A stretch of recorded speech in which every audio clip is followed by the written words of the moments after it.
Hello and welcome. I'm Asuma Katauka and you're watching the World Report on News X World. Let's take a look at the top headlines of this hour. US President Donald Trump has confirmed that the USS Gerald R. Ford will join the USS Abraham Lincoln in the Middle East. This comes as a US delegation including Steve Witkoff and Jared Kushner will be meeting Iranian officials on February 17th.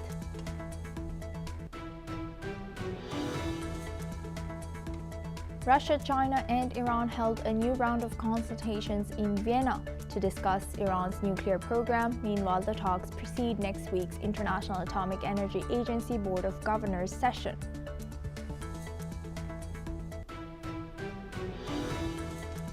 The U.S. military's Southern Command conducted its second boat strike in a week, killing 3 suspected drug smugglers in the Caribbean, as this brings the death toll to 133 in 39 strikes.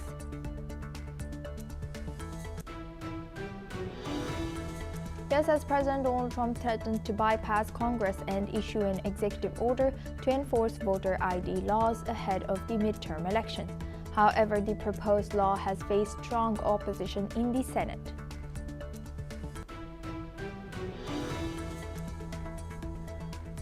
German Chancellor Friedrich Merz has revealed that Berlin has initiated confidential talks with France regarding a European nuclear deterrent. He has stressed the importance of rebuilding trust with the US amid global power shifts and Europe's security challenges. US Secretary of State Marco Rubio met with Syrian Foreign Minister Assad Hassan al-Shaibani on the sidelines of the Munich Security Conference. The two sides discussed the key domestic and regional developments, reaffirming Syria's unity, sovereignty, and territorial integrity. According to a statement published by the Dubai Media Office, Dubai-based logistics giant DP World has named His Excellency Essa Kazim as chairman and Yuvraj Narayan as group CEO after former chair Sultan Ahmad bin Sulayem was cited thousands of times in U.S. Justice Department files detailing frequent correspondence with Jeffrey Epstein. US President Donald Trump stated that US-Venezuela relations are very good and that he recognizes Delcy Rodriguez as the official president. Trump has confirmed the US is working closely with Rodriguez, particularly in the oil sector. Now we start with Europe. British Prime Minister Keir Starmer has called for Europe to overcome its reliance on the United States for defense, stressing the need for greater regional cooperation. In his speech at the Munich Security Conference, Starmer has argued that Europe should strengthen its own military capabilities while maintaining strong ties with NATO. Prime Minister Starmer has explained that Britain's security is inextricably linked to Europe and vice versa. He has urged more European NATO that embraces shared responsibilities and reduces excessive dependence on the US. He has described Europe as a sleeping giant, noting its economic power is 10 times that of Russia. Furthermore, he has warned that making decisions on European defense requires broad public support to avoid extremist movement taking advantage of simplistic solutions. Prime Minister Starmer's address called for a balanced approach that re-energizes European security without undermining transatlantic relations. Now for this, we welcome Dr. Gilbert Doctorow. He's a Russian affairs expert, joins us live from Brussels. Thank you very much, Dr. Doctorow, for joining us again. Good to see you. Now looking at this, how do you analyze how long will Europe take to upgrade their security or military capabilities? Well, the program that's been announced publicly by several major European leaders suggests that they can complete this by 2030 in time to wage war against Russia. That is their official position, and but it's appeared to assume that they have the back of the United States, which is a fallacious assumption. The Secretary General of NATO, Rutte, was much more honest. He said that Europe has no defensive capability without the United States. And to think that that could be replaced in 3 or 4 years is wishful thinking. Right. And do you think that U.S., since it was so used to being U.S.'s umbrella, do you think that other European nations agree with Keir Starmer about, moving forward with a different strategy now on? Well, it's all fine for them to discuss their ability and specific programs to improve European defense capabilities, especially the proposal of Emmanuel Macron to extend the French force de frappe nuclear weapon system to provide protection for all of Europe, and particularly starting with Germany. Those are very nice words. However, the world has communications which go all over the place, and the Russians also are both able to read and to look and to listen to what is being said in Europe. And the notion that Russia will do absolutely nothing while Europe prepares for a war with it is nonsensical. There are hotheads in Moscow. Sergei Karaganov, who was an advisor to President Putin and was very widely seen and widely respected in Russia, has been calling for Oreshnik and even nuclear-tipped missile strikes in Western Europe now to wake up Europeans to the real situation of who is who in power. And also, today we saw Macron, or in this conference, we saw Macron state that, the past security structures designed during the Cold War are no longer fit for the current challenges.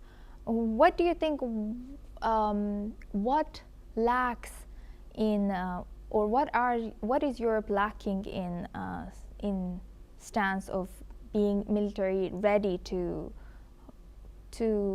protect themselves?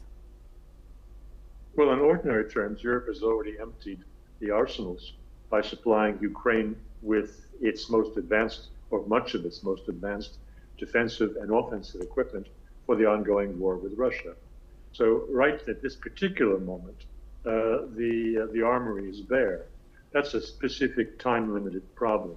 More importantly, Europe does not have yet the military intelligence capabilities via satellite systems, the secure communication systems, and the ability to deliver troops and equipment at long distances, which have been supplied traditionally within NATO from the United States.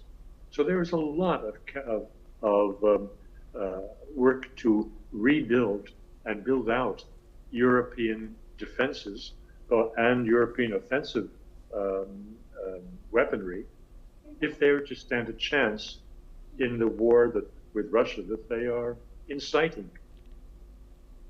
So do you analyze this situation is a little too late, or do you think they can still keep up, or they can still make up for the time lost? Well, there are two ways that you can look at this. One is that that Europe needs a better army and better defenses. The second way, which I prefer, is that Europe needs a better diplomacy. It is absolutely foolish for Europe to insist today, after the last 4 years of war, that it can write Russia out of the European house, that it can cancel Russia, and that Russia doesn't exist for its purposes. This is foolish. It is only preparing the way for a hot war. The simpler thing, the much cheaper solution, is to sit down at the table and talk about security issues with the Russians. That is what this whole war has been about. It has been about the exclusion of Russia from the European security architecture.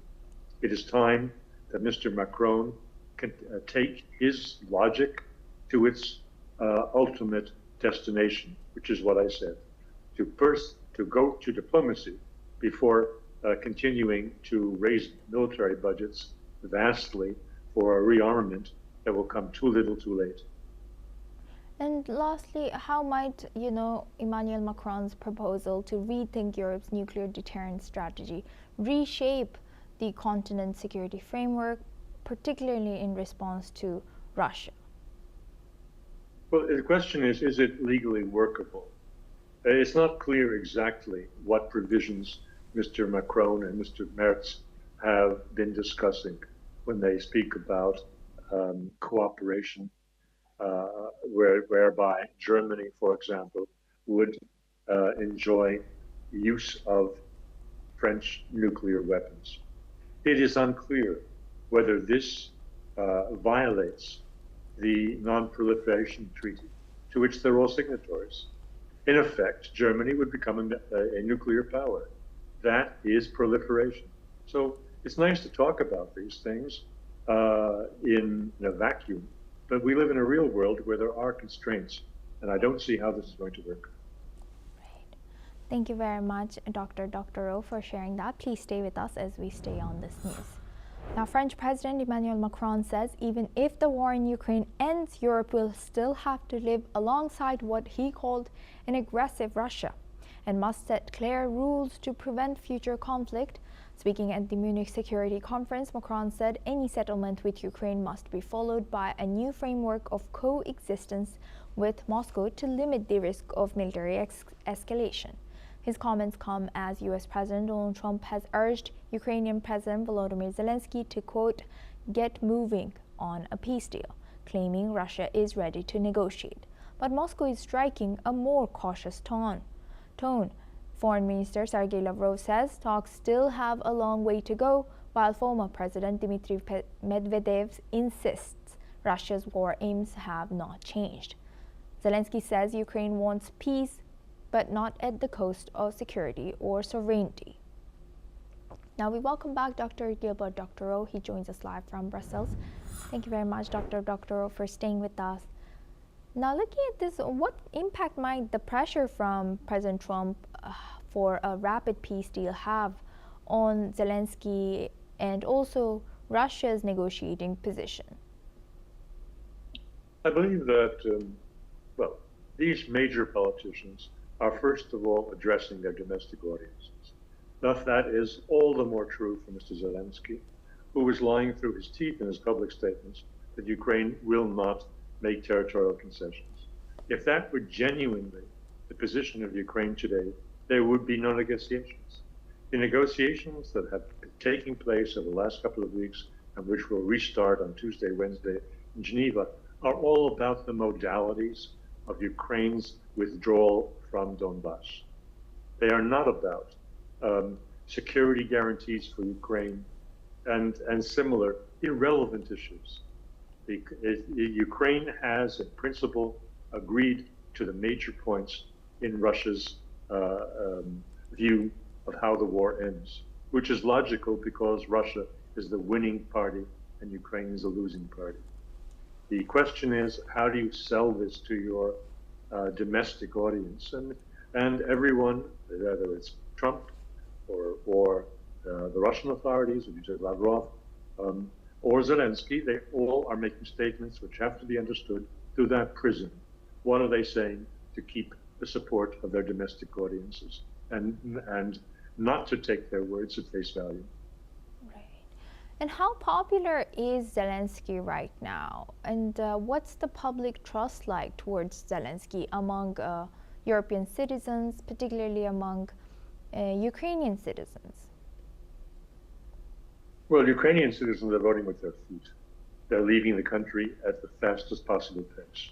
Ever since Zelensky admitted easier departure, easier crossing the frontier for the 18 to 22-year-olds, there has been a massive hemorrhage of youth of that age group to Western Europe. So that is clear. The Ukrainians are voting with their feet, and they are voting to leave because they do not want to be murdered in a war that is being waged in their name by Mr. Zelensky. As to his popularity, if you read the Financial Times 2 days ago, they were saying that, his popularity has fallen, but still at least 40 or 50%. Well, that's the Financial Times editorial board speaking, not their journalists. If you ask people like myself and others who are questioning the the major narratives, we would say that Zelensky has about a 2% popularity rating. It is impossible to say. And only if there is an internationally supervised referendum, and only if Ukrainians are made aware of the real terms of a settlement, which includes something like $800 billion to be invested in the reconstruction of Ukraine. If such a vote takes place, then we will know the real standing of Mr. Zelensky, which is certainly not what the Financial Times is telling its readers. And given statements from Lavrov and Dmitry Medvedev that Russia's war aims remains unchanged, how realistic are near-term negotiations, and what conditions would be necessary for meaningful progress? Well, I have to say in the first place that Mr. Lavrov also should not be taken at face value. He was for more than 25 years the doyen, the most respected foreign minister in the world, with vast experience, who enjoyed the confidence of the presidents of Russia. That is no longer the case. He is now out of the loop. He is excluded from the peace negotiations, which are being negotiated for Russia by Mr. Putin's personal emissaries, who are Kirill Dmitriev and Ushakov, a former Russian ambassador to the United States. Therefore, you have to look with great caution to anything that he's saying. The main thing that Lavrov is questioning is the ability and the wish of Donald Trump to bring this to a successful conclusion, successful in Russia's terms. And at the same time, Mr. Putin has placed his bets on doing a deal with Donald. With that, I would like to thank Dr. Rao for joining us today and sharing that insight throughout. Thank you very much. Now we move on to South America. Opposition movement Vente Venezuela confirms that Venezuela has freed 17 political prisoners in what could be a sign of shifting politics in the country. The group of detainees, 10 men and 7 women, were released as lawmakers continue debating a historic amnesty bill aimed at ending the use of courts to crack down on dissent. National Assembly President Jorge Rodriguez said the releases were being carried out under the amnesty law and urged Venezuelans to pursue peace and democratic coexistence. The amnesty legislation still under discussion is meant to cover charges brought against dissidents dating back decades, but lawmakers have postponed part of the debate as they hash out how it will be applied. Opposition supporters have demanded broader releases, but hundreds of political prisoners remain behind the bars as the process continues. Now we welcome retired Major General Sudhakarji. He's a senior geopolitical and strategic defense expert, joins us live from Jaipur. Thank you very much, Major General Sudhakarji, for joining us again. Thank you, Asuma. Good afternoon. Thank you. Now, as political opposition or political prisoners are being freed slowly but steadily, their safety is a concern. And also, do you think this moving forward is the legitimacy of Rodriguez seems to be building up? So how should she balance the protection of them and also making sure that she can protect her power or her Venezuela's sovereignty and keep the country steady and safe for everybody, including these prisoners who are being released? Yeah, good afternoon, Asuma. The central theme of your question is basically how does she balance out effort so that there is no fallback, there is no face off with any kind of thing that takes place, which may unsettle or make her position untenable. So firstly, let's understand the political prisoners who were in the prison for past several years, ever since Maduro came into power from 2013 onwards. They were of two different types. This is to be understood. One group of people who opposed Maduro, the second group of people who opposed oppression, lack of freedom of expression, then lack of amenities, the quality of life was actually going from bad to worse. The price rise was actually hitting everyone's pocket. Inflation, lack of employment opportunities, in these kind of things. So there were genuine lot of people who were actually demanding the economic liberalization and seeking some kind of support from the government. And there was another group of people who were opposing the leftist leaning method of Maduro's practices and governance. So these are two groups of people. Now, amongst these groups of people, there are hardcore and there are some followers. This is to be understood. So the best way to actually balance out when you release these political prisoners who have been there in prison for more than 1, 2 years, maybe some of them are for more than 5 years time, then she has to actually apply herself, be dependent on the security architecture and the apparatus.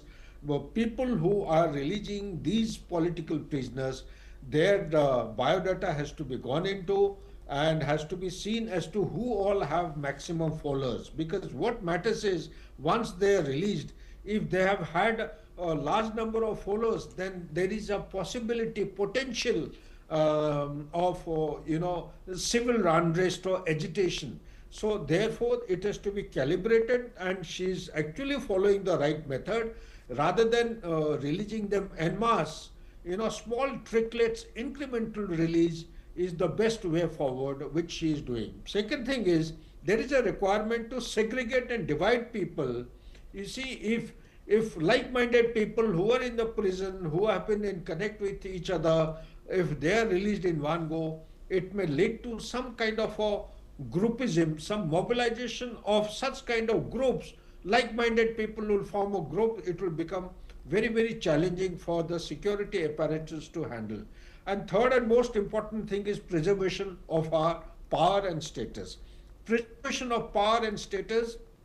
She is from a political lineage. Her father was in politics. She has done a great role. She is a very, I would say, a seasoned politician. But in country like Venezuela, anything can happen when the foreign forces are trying to, infiltrate and penetrate into the method of governance. And particularly when America is coming in a big way, everything is happening at their behest. And even if the party, the present regime continues, but the very concept and the doctrine which they are now applying is actually a doctrine of freedom of communication, freedom of speech, liberal kind of a democratic norms are gradually actually creeping in or being welcomed in Venezuela. Bringing about these kind of new norms and practices will definitely give a breath of fresh air to the people who have been suffocated for past several years, maybe more than a decade. Also, it will create doubts in the minds of the people, because there is a foreign power at the behest of foreign power, that is America. America is not liked by many people in Venezuela. That may become a very, very stumbling block as far as the progressive roadmap is concerned. Therefore, Delcy Rodriguez is doing a good job by actually following, a slow and steady will win the race and keep her position safeguarded and in a stable form. Back to you, Ashima. So how do you think, how will she be able to, protect the support or the legitimacy that slowly but steadily that she's gaining even among the Venezuelans and of course from President Trump, and how will that play out if she lets these political prisoners also gain support, or these like-minded people gain some kind of momentum, or create a party or a group? Do you think that part, she is worried about this part, which makes her align closely with US's demands? Absolutely, you are spot on. That is the criticality, the central danger that she has to handle with care. And the best way to do is to take the armed forces senior commanders into confidence. That is one. Secondly, her own coterie. She has to create a kind of like-minded people in her nucleus team and keep them close to her, consult with them. She has got a cabinet committee, that much I am aware of, but the cabinet has to be taken into confidence. And most important thing is she should not lose the connect with the people. She has to continue addressing people, go out for the public rally, talk to the people. But this is a very, very dangerous, very deadly challenge which is likely to emerge. You have actually highlighted the very important central point, and this is the central issue which she has to apply and find practical solution. The best way to find solution is to remain connected with the people, because it is the people who are going to mobilize on the ground, and they will be demanding the basic livelihood requirement. And Basic Major General, livelihood requirement. Yeah.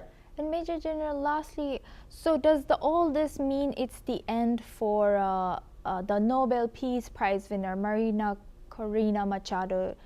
You know, even after she gave President Trump her medal, it seems like, you know, her ally was kidnapped and all this unfolding. Where does she stand now? She, in any case, never had any popular support earlier. She is a notable personality. She is to mobilize, speak to the people, and demand for the fundamental rights. She was doing her role well, but she doesn't have enough of popularity and support in Venezuela today to lead in a position to govern the people and the country.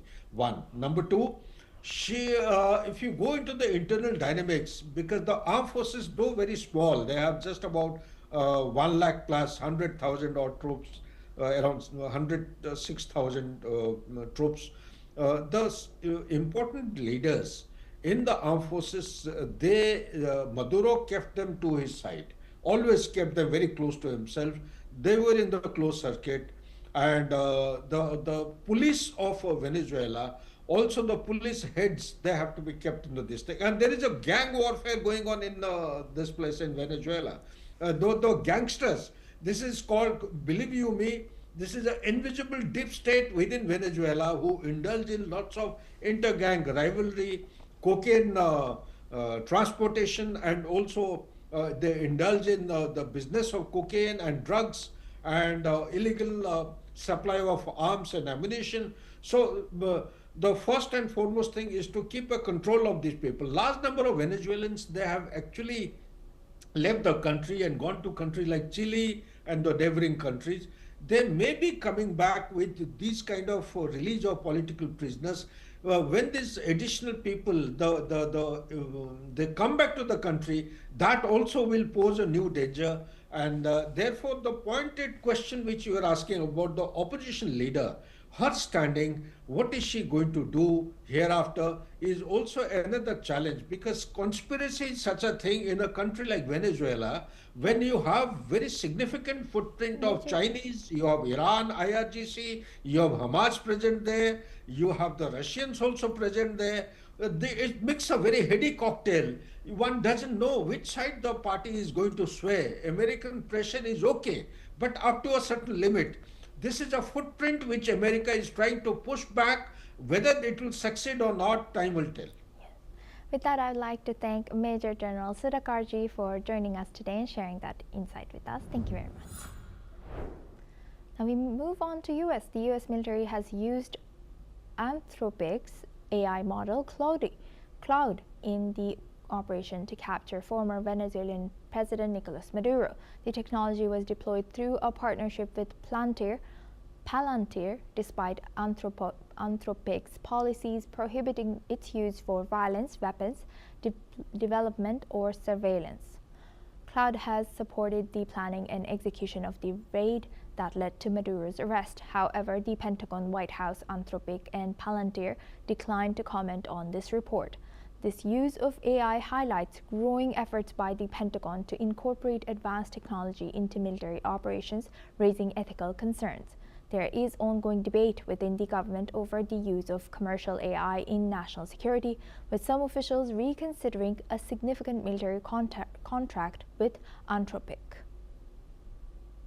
Now we move on. Two Democratic senators are urging the Trump administration to drop a proposal that would require millions of foreign visitors to hand over their social media handles from the past 5 years.